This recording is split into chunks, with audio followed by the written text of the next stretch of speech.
Hello friends, welcome back to Tamil wonders. இந்த மாதிரியான தண்டனைகள் இப்போ கொடுக்கப்பட்டிருந்தா இந்த உலகத்தில் நடக்கிற குற்றங்கள்ல பல மடங்கு குற்றங்கள் குறைஞ்சிருக்கும். அந்த மாதிரி பழங்காலத்தில் கொடுக்கப்பட்ட ரொம்பவுமே கொடூரமான சில தண்டனைகளை பற்றி தான் நாம இந்த வீடியோவில் பார்க்க போகிறோம். இந்த வீடியோ ரொம்ப இன்ட்ரெஸ்டிங்காக இருக்கும். ஸோ ஸ்கிப் பண்ணாமல் எண்டு வரைக்கும் பாருங்க. இந்த வீடியோவை பார்த்து முடிச்சதுக்கு அப்புறமா லைக் அண்ட் கமெண்ட் பண்ண மறந்துடாதீங்க. தமிழ் ஒண்டர்ஸ் சேனலுக்கு நீங்கள் புதியவராக இருந்தால் நம்ம சேனலை சப்ஸ்கிரைப் பண்ணிக்கோங்க. அப்படியே பக்கத்தில் இருக்கிற பெல் ஐக்கானையும் கிளிக் பண்ணிக்கோங்க.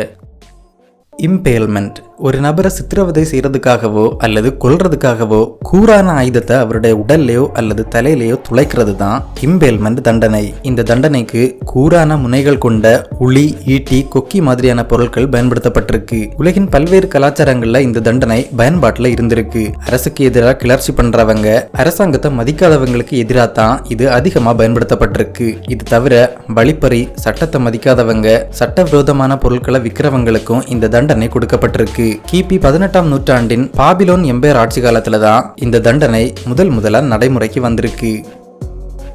தி கேரோட் பனிஷ்மெண்ட். கேரட் அப்படின்னா கழுத்தை நெரிக்கிறதுன்னு பொருள். குற்றவாளியோட கழுத்தை வெறும் கையால நெரிக்காம அதுக்காகவே செய்யப்பட்ட இந்த இயந்திரத்தின் உதவியோட பண்றாங்க. ஒரு தூண்ல குற்றவாளி உட்கார இருக்கை வசதியோட இந்த இயந்திரம் இருக்கு. தூணோட மேல் பகுதியில குற்றவாளியோட கழுத்தை நெரிக்கிறதுக்கு வசதியா இருக்கும் அமைப்பு ஒண்ணு இருக்கு. இதுல குற்றவாளிய உட்கார வச்சு பின்னாடி இருக்கிற லிவரை சுத்தும் போது கழுத்து வளையம் இறுகி குற்றவாளியுடைய உயிர் பிரியுது. இந்த தண்டனை முதலா 1ஆம் நூற்றாண்டுல ரோம் எம்பையர்ல பயன்படுத்தப்பட்டதா சொல்றாங்க. இடைப்பட்ட காலத்துல போர்ச்சுகல் மற்றும் ஸ்பெயின்லையும் பயன்படுத்தப்பட்டிருக்கு. Rate torture. எலிகளை பயன்படுத்தி சித்திரவதை செய்யறது பழங்கால இங்கிலாந்து ராஜ்யங்கள்ல அதிகமா பயன்படுத்தப்பட்டது. பல அரண்மனைகள்ல எலிகள் வளர்க்கறதுக்குன்னே தனியா அறைகள் இருந்திருக்கு. விசாரணை கைதிகளை கட்டி போட்டு அவங்களுடைய கை மற்றும் கால் விரல்களை எலிகளை வச்சு கடிக்க விடுறாங்க. இது குற்றவாளிகள் கிட்ட இருந்து உண்மையை வரவழைக்க பெரிய உதவியா இருக்கும். இதுலயும் பிடிவாதமா இருக்கிற கைதிகளுக்கு இதை விட கொடூரமான ஒரு டெக்னிக்கை வச்சிருக்காங்க. கைதிகளை மல்லாக்க படுக்க வச்சு கட்டி போட்டு அவங்க வயிற்றுல ஒரு இரும்பு வாளிய கவுத்து போட்டு அதுக்குள்ள ஒரு எலியை விடுறாங்க. இப்போ வாளிய சூடாக்கும் போது உள்ள இருக்கிற எலி சூட்ல இருந்து தப்பிக்க வயித்தை தோண்டி கிழிச்சிட்டு உள்ள போகும். இதனால ஏற்படுற வலியிலேயே இறந்து போறவங்க நிறைய பேர் இருக்காங்க. ஹெரட்டிக் ஃபோர்க் பனிஷ்மெண்ட்.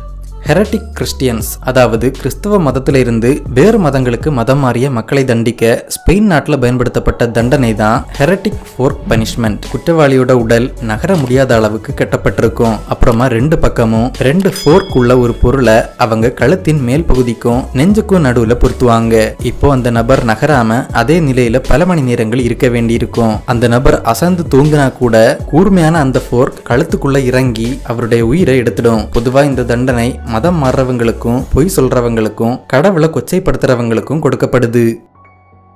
ஜிப்பட்டிங் பனிஷ்மெண்ட். குற்றவாளிகளை உயிரோடவோ அல்லது பிணமாகவோ பொது வெளியில தொங்க விடுற தண்டனை தான் ஜிப்பட்டிங் பனிஷ்மெண்ட். 1751ஆம் ஆண்டின் இங்கிலாந்து நாட்டின் மரண தண்டனை சட்டத்துல இந்த தண்டனை குறிப்பிடப்பட்டிருக்கும். பொதுவா இந்த தண்டனை அரச துரோகிகள், கொள்ளைக்காரர்கள், கொலைக்காரர்கள், வழிப்பறி செய்பவர்கள் மற்றும் கடற்கொள்ளையர்களுக்கு கொடுக்கப்பட்டது. இது தவறு செய்தவங்களுக்கு தண்டனையா இல்லாம மத்தவங்க இந்த மாதிரி குற்றங்கள் செய்யாம அவங்கள பயத்திலேயே வச்சிருக்கதான் பயன்படுத்தப்பட்டது. பல குற்றவாளிகள் உயிரோடையே கூண்டுல தொங்க விடப்பட்டாங்க. பல நாட்கள் நின்ன நிலையிலேயே சாப்பிடவும் குடிக்கவும் எதுவும் இல்லாம ரொம்ப கஷ்டப்பட்டு தான் அவங்க சாக வேண்டி இருக்கும். இந்த தூண்களுக்கு பக்கத்துல வசிக்கிற மக்கள் உடல் அழுகிறதால வர்ற கெட்ட நாத்தத்தால அவதிப்பட வேண்டி இருக்கும். என்னதான் இந்த தண்டனைய மக்களை பயத்திலேயே வச்சிருக்க கொண்டு வந்திருந்தாலும் மக்கள் இதை கடுமையா எதிர்த்தாங்க. 1834க்கு அப்புறம் இந்த தண்டனை நடைமுறையிலிருந்து நீக்கப்பட்டிருக்கு. ஊப்லியட்ஸ். ஊப்லியட்ஸ்ங்கிற வார்த்தையுடைய பொருள் மறந்துவிடு. ஊப்லியட்ஸ்ங்கிறது தரையில இருக்கக்கூடிய ஒரு சின்ன சிறை. இதுல ஒரு கைதியை போட்டுட்டு அவர் அப்படியே மறந்துடுவாங்க. இதனால தான் இதுக்கு இப்படி ஒரு பேரு. இந்த சிறைக்கு மேல கைதிக்கு எட்டாத உயரத்துல கம்பிகளால செய்யப்பட்ட கதவு இருக்கும். இந்த சிறையோட அகலம் ரொம்ப குறுகலா இருக்கும். கைதியால உட்காரவோ அல்லது கொஞ்சமா முதுக வளைச்சி குனியவோ முடியாது. நேரா நின்ன நிலையில நாட்கணக்குல சாப்பிடாமலும் குடிக்காமலும் இருந்து ரொம்ப கஷ்டப்பட்டு சாக வேண்டி இருக்கும். இறந்த உடல்களை எடுத்து விலங்குகளுக்கு சாப்பிட போட்டுருவாங்க. நவீன காலத்துல கண்டுபிடிக்கப்பட்ட சில ஊப்லியட் சிறைகள்ல மனித எலும்புகள் கண்டுபிடிக்கப்பட்டிருந்தது. Heel ஹாலிங் punishment. கப்பலோட அடிப்பகுதியை தான் கீல்னு சொல்லுவாங்க. இந்த கீல் வழியா ஒருத்தரை இழுக்கிறது தான் கீல் ஹாலிங் தண்டனை. இது பொதுவா டச் மற்றும் இங்கிலாந்து கடற்படைகள்ல பயன்படுத்தப்பட்டிருக்கு. கப்பல்ல ஒரு தளபதிக்கு கீழே இருக்கிற யாராவது துரோகம் செய்தாலோ அல்லது தண்டனைக்குரிய பெரிய குற்றங்களை செய்தாலோ அவருக்கு இந்த தண்டனை கொடுக்கப்படும். கப்பலுடைய ஒரு பக்கத்துல இருந்து இன்னொரு பக்கத்துக்கு கப்பலுடைய அடிப்பகுதி வழியா ஒரு கயிறை அனுப்புறாங்க. கைத்தோட ஒரு முனையில குற்றவாளிய கட்டி கப்பலோட மறுபக்கத்துல இருக்கிற கைத்தோட இன்னொரு முனையை இழுக்கிறாங்க. இப்போ கைத்துல கட்டப்பட்ட நபர் கப்பலோட அடிப்பகுதி வழியா அந்த பக்கம் வருவாரு. இப்படி போகும்போது அவருடைய உடல் கப்பலோட அடிப்பகுதியில உரசிக்கிட்டே போகும். கப்பலுடைய அடிப்பகுதி சிப்பிகள், ஸ்டார்பிஷ் மாதிரியான பல ஒட்டுண்ணிகளால நிறைஞ்சி கரடு முரடா இருக்கும். இது வழியா ஒருத்தரை இழுக்கும் போது அவருடைய உடல் பெரிய அளவுல சேதமடையும். இந்த வெட்டுக்காயங்கள்ல நாட்கள் போகும்போது இன்ஃபெக்ஷன் ஆகி அது இன்னும் பல பிரச்சனைகளை இழுத்துவிடும்.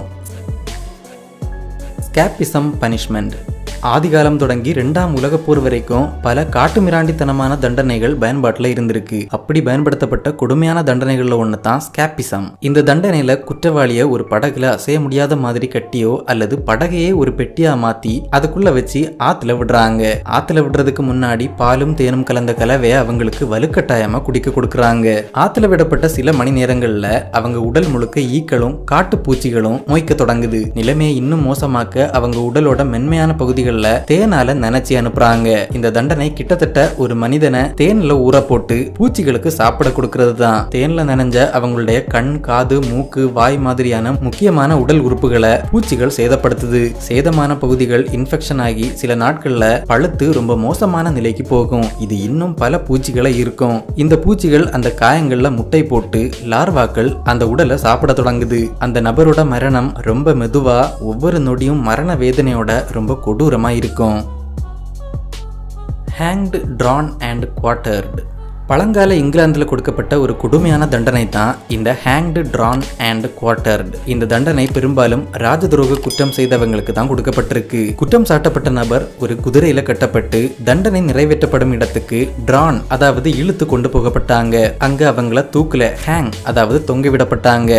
ஆனா அவங்க உயிர் பிரியறதுக்கு முன்னாடியே அவங்கள தூக்குல இருந்து இறக்கி அவங்களுடைய உள் உறுப்புகளை அவங்க கண் முன்னாடியே நோண்டி வெளியே எடுத்து அப்புறமா தலையை வெட்டி கொன்னு உடலை 4 துண்டுகள் பிரிச்சாங்க. இத குவார்ட்டர்டுன்னு சொல்றாங்க. இந்த தண்டனை முழுக்க முழுக்க பொதுமக்கள் முன்னிலையில தான் நடந்தது. தெருக்கள்ல இழுத்துட்டு போகும்போது மக்களும் அவங்க பங்குக்கு கேலியும் கிண்டலும் பண்றாங்க. Head crusher.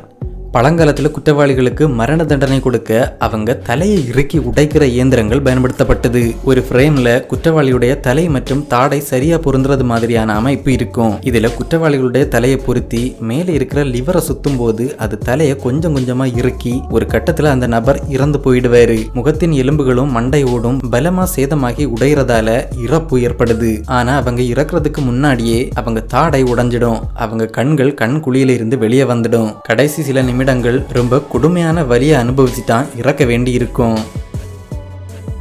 Crucifixion punishment. வரலாற்றில் கொடுக்கப்பட்ட தண்டனைகள்ல கொடுமையான தண்டனைகள்ல ஒன்று தான் சிலுவையில அறையிறது. கிபி 3 மற்றும் 4ஆம் நூற்றாண்டுகள்ல ரோம்ல இந்த தண்டனை அதிகமா கொடுக்கப்பட்டது. குற்றம் சாட்டப்பட்ட நபர் கைட்டால கட்டப்பட்டோ அல்லது ஆணிகளால அடிக்கப்பட்டோ சிலுவையில தொங்கவிடப்பட்டாங்க. பல மணி நேரம் சிலுவையில தொங்கும் போது உடல்ல நீர் சத்து குறைஞ்சி உடல் சோர்வாகி மூச்சு திணறல் ஏற்பட்டு இறப்பாங்க. சில நேரங்கள்ல குற்றவாளிகள் நாட்கணக்கில் கூட சிலுவையில தொங்கவிடப்பட்டாங்க. இந்த மரணம் ரொம்ப மெதுவாகவும் கொடூரமானதாகவும் இருக்கும். ரோம பேரரச பார்த்து மத்தவங்க பயப்படுற அளவுக்கு இந்த சிலுவை தண்டனை அவங்க அடையாளமாவே இருந்தது. அரசுக்கு எதிராக கலகம் பண்றது, ராஜ துரோகம் பண்றவங்க, யூத மதத்துக்கு எதிராக செயல்படுறவங்களுக்கும் இந்த தண்டனை கொடுக்கப்பட்டது. ஓகே ஃப்ரெண்ட்ஸ், இதோட இந்த வீடியோ முடியுது. இந்த மாதிரியான தண்டனைகள் இப்போ இருந்தா நாடு எப்படி இருக்கும்னு நீங்க நினைக்கிறீங்கன்னு கமெண்ட் மூலமா சொல்லுங்க. இந்த வீடியோ உங்களுக்கு பிடிச்சிருந்தா லைக் அண்ட் ஷேர் பண்ணுங்க. இன்னும் இதே மாதிரியான வீடியோக்களுக்கு தமிழ் ஒண்டர்ஸ் சேனலை சப்ஸ்கிரைப் பண்ணுங்க.